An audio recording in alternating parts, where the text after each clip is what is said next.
saudara dikasih dalam Tuhan, mari kita bersama-sama mengangkat kitab suci kita dan kita ucapkan bersama-sama 2, 3. Saya dapat menjadi apa yang firman Tuhan katakan saya dapat jadi. Saya dapat lakukan apa yang firman Tuhan katakan saya dapat lakukan. Saya dapat memiliki apa yang firman Tuhan katakan saya dapat memiliki. Saya menyatakan, saya mempercayai dan saya menerimanya dalam nama Yesus. Aku percayakan firman-Mu, firman-Mu adalah kebenaran. Aku percayakan janji-janji firman-Mu, janji-janji firman-Mu akan digenapi dalam hidupku. Firman-Mu mengajarku hari ini dan aku akan melakukannya. Amin. Mau diajar oleh firman Tuhan? Saudara mau melakukan firman Tuhan? Saudara percaya firman Tuhan adalah kebenaran? Maka janji-janji akan digenapi dalam hidup saudara. Katakan amin.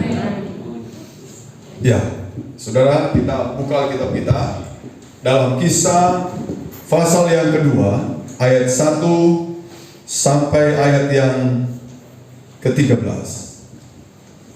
Tapi kita baca pada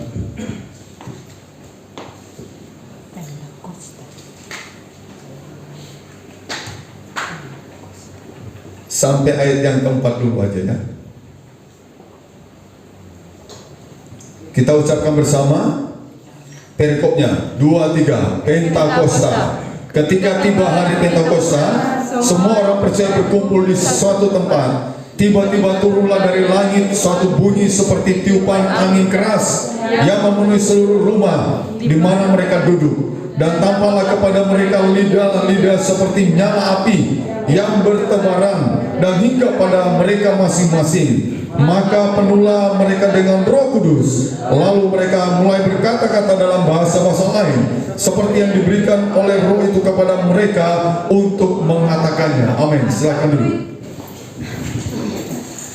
Ya, Bapak Ibu Saudara, kita memperingati hari Pentakosta. Haleluya. Dalam Perjanjian Lama, Pentakosta sebagai hari pengucapan syukur atas pembebasan dari perbudakan di Mesir, dan juga perayaan syukur karena panen gandum.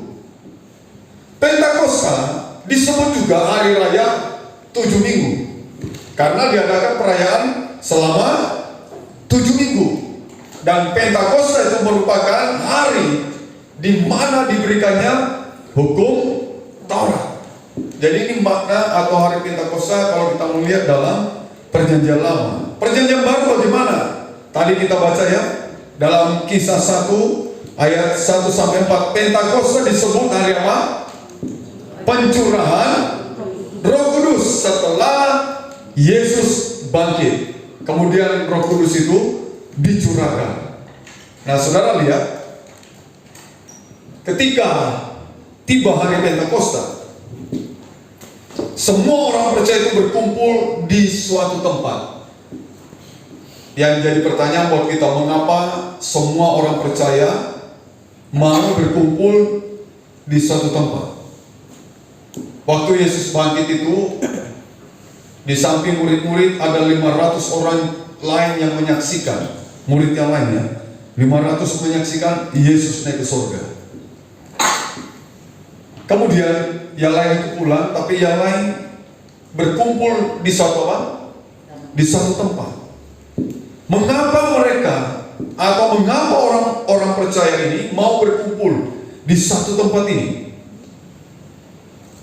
Kalau saudara baca Kisah 1 ayat yang keempat, ayat yang kelima, Kisah Pasal Rasul pasal 1 ayat 4 sampai 5, pada suatu hari ketika ia makan bersama-sama dengan mereka, apa kata Yesus? Ia melarang mereka meninggalkan Yerusalem dan menyuruh mereka tinggal di situ menantikan apa? Janji Bapa. Yang demikian katanya, telah kamu dengar daripadaku. Perhatikan Bapak Ibu, sebab Yohanes membaptis dengan apa? Air. Tetapi tidak lama lagi kamu akan dibaptis dengan Roh Kudus. Jadi mengapa semua orang percaya mau berkumpul di satu tempat? Kenapa? Ini pesannya Tuhan, dia melarang mereka meninggalkan apa? Yerusalem. Jadi tempat itu ada di Yerusalem. Kemungkinan juga di kamar loteng itu, di satu rumah, atau bisa juga di satu tempat rumah ibadah. Mereka berkumpul. Mereka berkumpul menantikan janji Bapa. Itu sebabnya mereka semua orang percaya tidak pergi, tidak meninggalkan Yerusalem. Mereka tetap ada di Yerusalem. Yerusalem itu pusat keagamaan. Dan Kisah 2 ayat 1 kita baca bersama 2-3. Ketika tiba hari Pentakosta, semua orang percaya berkumpul di satu tempat. Ketika tiba hari Pentakosta, semua orang percaya berkumpul di satu tempat. Jadi apa yang membuat mereka berkumpul ini? Jawabannya tadi kita baca Kisah 1 ayat 4 ayat 5. Yesus melarang mereka untuk meninggalkan Yerusalem. Yesus berkata, kamu harus menantikan janji Bapa. Jadi yang pertama saudara yang kita lihat, mentaati perintah Tuhan. Halo, mau taat kepada perintah Tuhan? Kadang-kadang kita taat hari ini, besok kita tidak taat. Padahal Tuhan mau ketaatan kita dengan sepenuh hati kita, segenap jiwa kita, segenap akal budi kita, segenap kekuatan kita. Kita mau belajar taat. Taatnya sampai kapan? Ya sampai kita meninggalkan dunia yang fana ini. Kita mentaati perintah Tuhan. Perintah Tuhan kepada murid-murid, kepada orang-orang percaya, jangan tinggalkan Yerusalem. Dan mereka tidak meninggalkan Yerusalem. Mereka tetap berada di Yerusalem. Mereka menantikan janji Bapa di sana. Ketaatan kita harus belajar Bapak Ibu. Mulai belajar taat dengan perkara-perkara yang kecil. Belajar taat, melakukan apa yang Tuhan perintahkan, supaya kita akan melihat nanti janji Bapa itu digenapi dalam hidup saudara. Amin. Coba bayangkan kalau mereka tidak mentaati perintah Tuhan, mereka semua pergi meninggalkan Yerusalem. Padahal Tuhan mau melawat di Yerusalem. Amin. Jangan tinggalkan tempat ini. Dia larang mereka pergi. Kamu harus menantikan di sini di janji Bapa, dan Dia akan mencurahkan nanti Roh Kudus. Ya, kita belajar taat Bapak Ibu. Taat dalam segala perkara. Lakukan perintah Tuhan dengan penuh ketaatan. Amin. Belajar taat. Kita harus paksa diri kita untuk belajar taat. Kalau Tuhan berkata kuduskan hari Sabat, beribadah kepada hari Sabat, jangan tinggalkan ibadah. Maka saudara harus belajar taat untuk beribadah kepada Tuhan. Katakan amin. Jangan tinggalkan jam-jam apa? Ibadah. Seperti kita menanti. Anggap saja pada waktu itu kita menantikan janji Bapa Roh Kudus dicurahkan. Jangan tinggalkan. Taat. Mentaati perintah Tuhan. Kemudian mereka bukan hanya mentaati perintah Tuhan, asal taat aja, tapi mereka percaya. Jadi mereka percaya bahwa janji Bapa itu pasti apa? Digenapi. Saudara percaya nggak kalau Bapa berjanji pasti Dia genapi? Amin. Apa itu janji Bapa bagi murid-murid pada waktu itu? Apa janji Bapa kepada semua orang percaya? Dia berkata, kamu akan dibaptis dengan apa? Roh Kudus. Dengar baik-baik Bapak Ibu. Tuhan kalau berjanji bukan hanya pasti digenapi, tetapi Tuhan kalau berjanji, janjinya pasti tidak apa? Meleset. Janji manusia suka apa? Jangan-jangan bukan hanya meleset, malah tidak menepati. Tapi kalau Tuhan janji, pasti digenapi, dan janjinya pasti tidak akan apa? Meleset. Dia berjanji akan kembali. Saya yakin itu pasti Dia akan genapi dan tidak akan meleset. Cuma sayangnya Dia tidak berkata kapan Dia datang kembali. Dia tidak beritahu saudara dan saya kapan Dia datang kembali. Tetapi lewat itu saudara harus belajar untuk menanti kapan Dia datang. Amin. Dengan apa?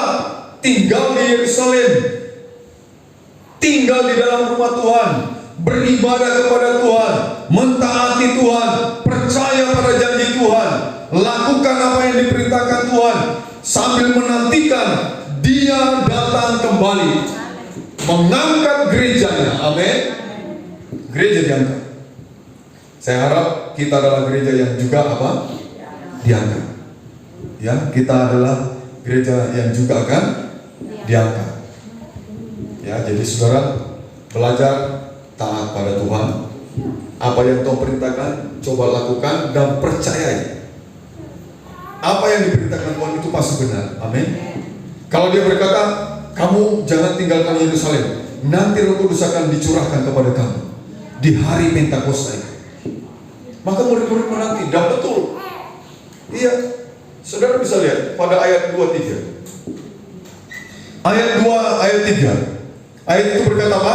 Tiba-tiba turunlah dari langit suatu bunyi seperti tiupan angin keras yang memenuhi seluruh rumah di mana mereka duduk, dan tampaklah kepada mereka lidah-lidah seperti nyala api yang bertebaran, dan hingga pada mereka masing-masing. Digenapi tidak janjinya? Digenapi dan tidak meleset. Tepat hari ini yang ke-50, hari Pentakosta. Tidak kurang 1 hari, tidak lebih 1 hari, tepat. Tahun Yobel itu tahun keberapa? 50. Tahun apa? Pembebasan. Amin. Tahun pembebasan. Hari Pentakosta itu adalah tahun lawatan Tuhan di dunia ini, memenuhi mereka dengan Roh Kudus. Saudara, kalau saudara bandingkan ya, 1 Raja-Raja pasal 19 ayat 11 sampai 13. Kalau saudara lihat, saudara baca dalam 1 Raja-Raja, di situ ditulis bahwa sebelum Tuhan datang kepada Elia, ada angin yang besar mendahului kedatangan Tuhan. Ada angin yang kuat yang sanggup membelah gunung-gunung batu, dahsyat. Tapi juga ada angin apa? Yang sepoi-sepoi. Dan juga ada api yang mendahului Tuhan. Ini mirip kejadiannya dengan Kisah 2 ayat 2 sampai ayat yang ketiga. Pada waktu Tuhan melawat murid-murid dan semua orang percaya yang berkumpul, ada angin dulu yang datang. Kemudian ada apa? Lidah-lidah seperti nyala api. Sama dengan Elia. Waktu Elia berada di gunung itu, tiba-tiba ada angin yang besar, ditulis mendahului kedatangan Tuhan. Ada angin yang kuat. Kemudian ada angin sepoi-sepoi, serta ada api yang mendahului Tuhan. Jadi Roh Kudus seringkali digambarkan seperti apa? Angin. Dan juga seperti api. Tuhan pernah menampakkan diri kepada Musa dengan apa? Api. Api. Elia dijemput dengan kereta apa? Kereta kuda berapi, keretanya juga berapi. Ini seringkali Roh Kudus digambarkan seperti angin dan seperti api. Ayat 4 berkata, kita ucapkan 2, 3. Maka penuhlah mereka dengan Roh Kudus, lalu mulai berkata-kata dalam bahasa-bahasa lain seperti yang diberikan oleh Roh Kudus kepada mereka untuk mengatakannya. Didahului dulu, ada tanda-tanda mendahului, ada angin, ada api. Kemudian ayat 4 berkata, maka penuhlah mereka dengan Roh Kudus. Lalu mereka mulai berkata-kata dalam bahasa asing. Ya, bahasa-bahasa lain, bahasa yang belum pernah mereka pelajari. Bukan bahasa mereka. Ya, bukan bahasa mereka. Tapi mereka tiba-tiba bisa berkata-kata dengan bahasanya, bahasa-bahasa lain. Mereka bisa mengucapkan, ada banyak bahasa-bahasa yang diucapkan mereka. Ya, ada yang menggunakan bahasa orang Partia, orang Media, orang Elam, Yudea, Kapadokia, Pontus, Asia, Frigia, Pamfilia, Mesir, dan daerah-daerah Libya. Tiba-tiba mereka bisa menggunakan bahasa-bahasa ini. Heran orang-orang yang ada di sana, mereka pada terkagum-kagum dan heran juga. Pertama mereka dikira mabuk oleh apa? Anggur. Tapi enggak, jelas apa yang mereka beritakan ada yang mengerti.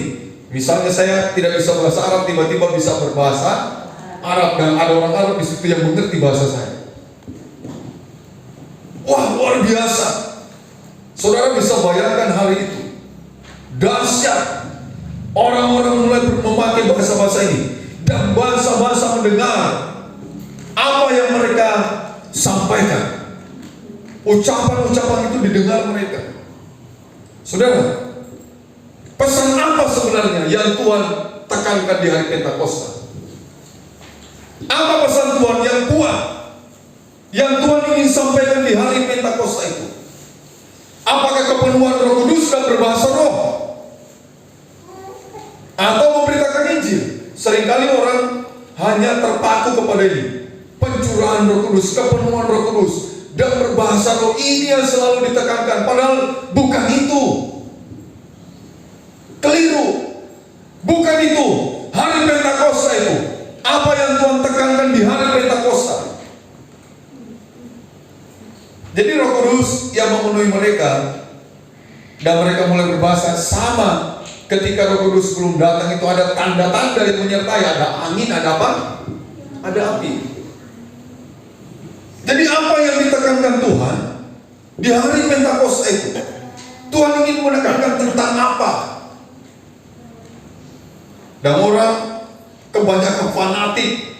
Oh, nanti jadi Bapa untuk pencurang apa? Roh Kudus. Berdoa 10 hari, pada hari yang ke-10 katanya nanti mereka bisa berbahasa roh. Awas sandal awas, dan macam-macam. Mungkin berbahasa roh itu. Bukan itu penekanannya Bapak Ibu. Bukan itu. Penekanan di hari Pentakosta, kita lihat dalam Matius pasal yang ke-28 ayat 19 sampai 20. Ini pesan Tuhan sebelum dia naik kemana? Ke surga. Dia pesan apa? Pergi memberitakan Injil. Ini pesan Tuhan. Jadi sebelum dia tinggalkan dunia ini, dia beri pesan, mandat, amanat agung kepada orang-orang percaya untuk pergi memberitakan apa? Injil. Baru Yesus naik ke surga. Kalau Yesus sudah naik ke surga, dia kirim siapa? Roh Kudus, supaya murid-murid diberi, baca Kisah Rasul ayat 1-8. Murid-murid diberi apa? Kuasa ke atas mereka, dan mereka memberitakan Injil. Mereka menjadi saksi, katanya, mulai di mana? Di Yerusalem, di seluruh Yudea dan Samaria, dan sampai ke ujung bumi. Itu Bapak Ibu, ini pesan yang kuat yang Tuhan sampaikan di hari Pentakosta, bahwa mereka harus pergi memberitakan apa? Injil. Makanya mereka mulai berbahasa apa? Bahasa-bahasa lain. Ya, mereka mulai berbahasa-bahasa lain. Dan apa yang mereka sampaikan? Ayat 11 berkata begini, baik orang Yahudi maupun penganut agama Yahudi, orang Kreta dan orang Arab, kita mendengar mereka berkata-kata dalam bahasa kita sendiri tentang apa, Bapak Ibu? Tentang apa? Perbuatan-perbuatan besar yang dilakukan Allah. Ayat 11 dari Kisah 2. Perbuatan-perbuatan besar yang dilakukan Allah. Orang-orang itu mendengar. Dahsyat, kuasanya tidak berubah. Kuasa Yesus tidak berubah. Dulu, sekarang, dan sampai selama-lamanya tidak berubah. Dan itu yang mereka dengar. Mereka berbahasa Kapadokia, Frigia, Pamfilia, semua berbahasa tentang perbuatan-perbuatan Allah yang besar. Sama Rasul Petrus dalam suratnya, kita dipanggil oleh Tuhan untuk memberitakan apa? Perbuatan-perbuatan Allah yang apa? Yang besar. Karena Allah kita besar, pekerjaannya besar, kuasanya besar, hebat, dahsyat Dia. Amin. Ini yang diberitakan. Jadi saudara, penekanan Tuhan ketika Dia mencurahkan Roh Kudusnya, ya, adalah ini: pergi memberitakan apa? Injil. Kalau di hari Pentakosta sudah terjadi dan orang masih di rumah aja, tidak pergi memberitakan Injil, maka tidak ada kepenuhan Roh Kudus. Orang yang dipenuhi Roh Kudus, ini tanda yang kuat, mereka pergi beritakan Injil. Mereka tidak hanya sibuk dengan bahasa roh. Bahasa roh yang dilakukan mungkin di gereja, berbahasa roh, lalu mereka lupa ada penekanan penting yang Yesus ingin sampaikan di hari Pentakosta, yaitu pergi memberitakan Injil. Ini yang Tuhan tekankan. Kalau kamu katanya menerima kuasa Roh Kudus itu, kamu akan menerima kuasa kalau Roh Kudus turun ke atas kamu, dan kamu akan menjadi apa? Ini disuruh jadi apa? Saksi. Ya, ini yang Tuhan tekankan, Bapak Ibu. Jadi, goal penginjilan dimulai ketika murid-murid dan semua orang percaya dipenuhi apa? Roh Kudus. Mulai mereka tadi berbahasa-bahasa itu. Mulai dari kisah 1 ayat 6 sampai 11 itu, yang murid-murid semua orang percaya mulai start memberitakan Injil. Tadi berbahasa, ada Kapadokia, Frigia, Pamfilia, dan macam-macam, Arab, Mesir. Mereka mulai start ketika Pentakosta dicurahkan, hari Roh Kudus dicurahkan. Hari itu mereka mulai start. Gong penginjilan dibunyikan, ayo pergi sekarang beritakan Injil. Mereka langsung berbicara dengan bahasa-bahasa mereka. Tentang apa? Tentang perbuatan Allah yang apa? Yang besar. Mereka mulai beritakan. Dan hebat dahsyat, saudara tahu? Mulailah, bukan hanya gong penginjilan dimulai ketika murid-murid dipenuhi Roh Kudus, tapi gong penuaian jiwa-jiwa pun dimulai. Amin. Gong penuaian jiwa-jiwa pun dimulai. Kisah 2 ayat 41 berkata 3.000 jiwa diselamatkan. Petrus memberitakan Injil, dan orang yang mendengar berita Injil itu memberikan diri mereka percaya kepada Yesus dan dibaptiskan. Hari itu dicatat 3.000 jiwa yang apa? Diselamatkan. Ya, saudara, jadi Anda lihat bahwa itulah hari di mana dimulainya penginjilan besar-besaran, dan bukan hanya penginjilan besar-besaran, tapi penuaian apa? Besar-besaran. Dan kalau saudara baca lagi kisah 2 ayat 47, firman Tuhan berkata, tiap-tiap hari apa, Bapak Ibu? Tuhan menambahkan jumlah mereka dengan orang-orang yang diselamatkan tiap-tiap hari. Jadi mereka berkumpul setiap hari. Ada saja orang-orang yang apa? Diselamatkan. Ada saja orang yang datang kepada Yesus. Hari-hari ini, Bapak Ibu, orang mulai pada datang kepada Tuhan. Doa saya gini, Tuhan, Engkau pernah hidup di dunia dan orang berbondong-bondong datang kepada Tuhan. Saya kepingin lihat Tuhan, orang berbondong-bondong datang kepada Tuhan. Amin. Saudara baca dari Alkitab, ketika Yesus di dunia, di mana Yesus berada, itu kelompok-kelompok orang datang kepada Yesus. Berbondong-bondong orang datang kepada Yesus. Sampai tadi loh kita nyanyi, Tuhan Yesus tidak berubah. Itu dinyanyikan oleh siapa? Mereka mengaku namanya Tuhan Yesus yang tidak berubah. Kuasanya tidak berubah dulu, sekarang dan sampai selama-lamanya. Wah, panen jiwa terjadi. Saudara bisa baca lagi kisah 4 ayat yang keempat. Lanjut terus. Jumlah mereka bertambah menjadi berapa? 5.000 laki-laki, yang dicatat 5.000. Bagaimana dengan wanita? Bagaimana dengan anak-anak? Lebih dari 5.000. Sama ketika Tuhan bikin mujizat, mereka makan, ya, berapa orang yang ditulis? 5.000, belum termasuk anak-anak dan perempuan. Jumlah mereka bertambah menjadi 5.000 laki-laki. Hebat. Gong penginjilan dimulai, gong penuaian jiwa-jiwa pun dimulai. Amin. Iya, saudara. Kemudian saudara lihat dalam kisah 6 ayat yang ke-7 terus, firman Tuhan semakin apa? Tersebar. Jadi bukan lagi di kelompok-kelompok di Yerusalem, Yudea, Samaria, tapi Tuhan akan bilang pergi sampai ke mana? Ke ujung bumi. Amin. Pergi kamu memberitakan memberitakan sampai kemana? Ke ujung bumi. Firman Tuhan semakin tersebar dan jumlah murid di Yerusalem makin apa? Makin banyak orang yang pergi memberitakan Injil. Hari-hari ini saudara, hari Pentakosta itu terjadi. Orang mulai memberitakan Injil dengan media sosial itu. Saya kira tidak ada lagi tempat yang tidak dipenuhi Injil. Amin. Amin.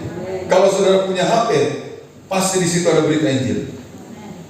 Kalau di situ ada jaringan internet, ada laptop, ada HP, pasti di situ orang memberitakan apa?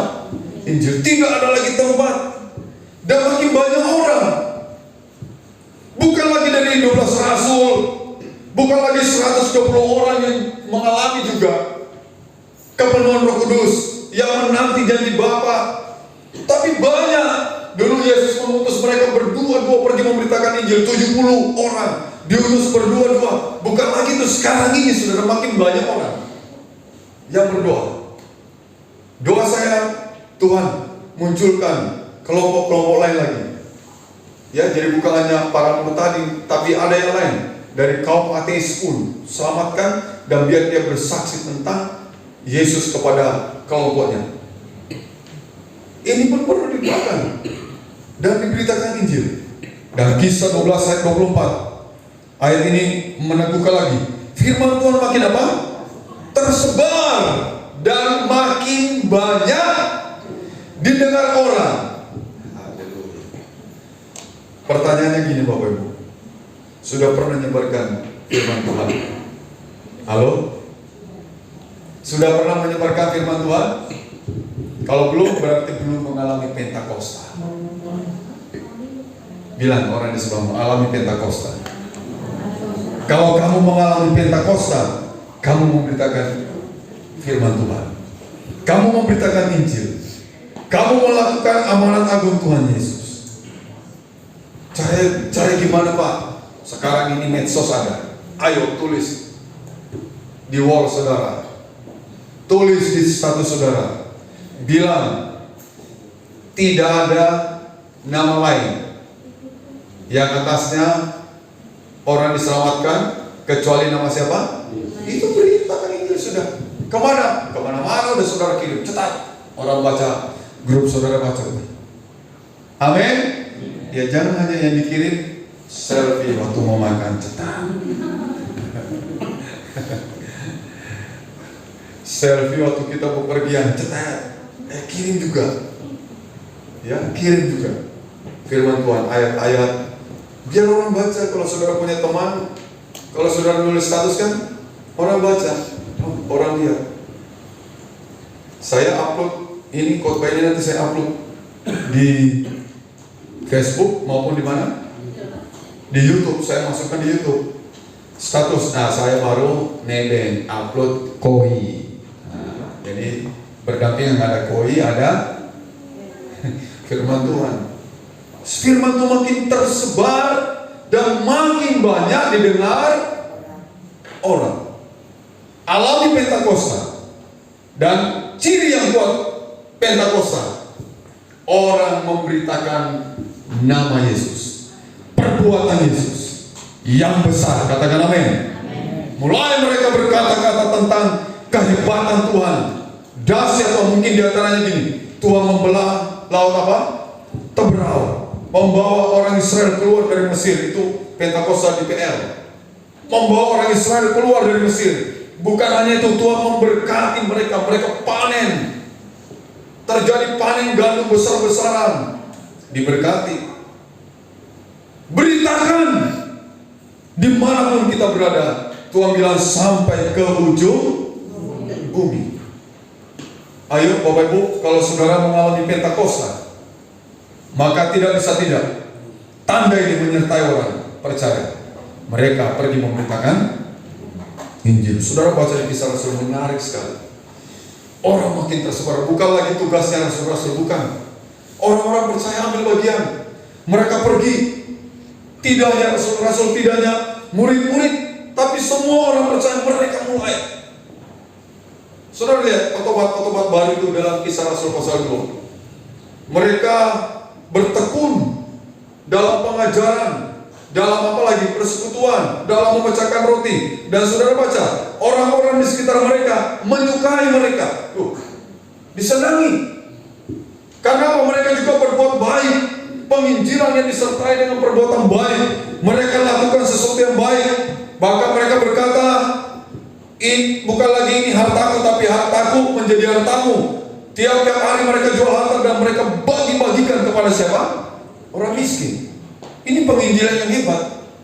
Sambil berbuat baik, itu yang dilakukan Yesus. Berkeliling pergi memberitakan Injil sambil apa?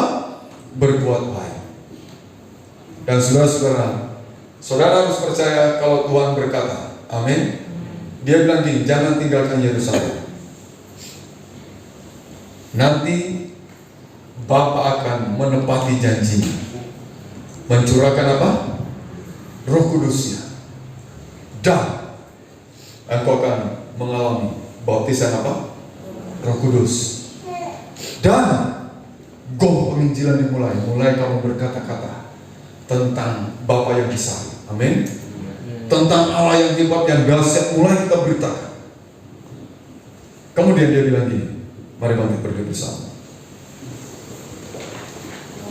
Dia bilang gini, aku akan datang kembali. Amin. Mau menantikan dia? Amin. Gimana caranya menantikan? Tetap di dalam Tuhan, jangan pergi dari Tuhan.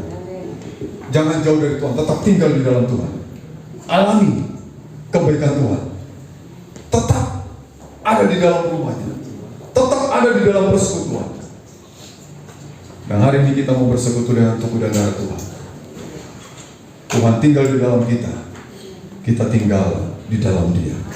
Tuhan Yesus memberkati kita. Amin.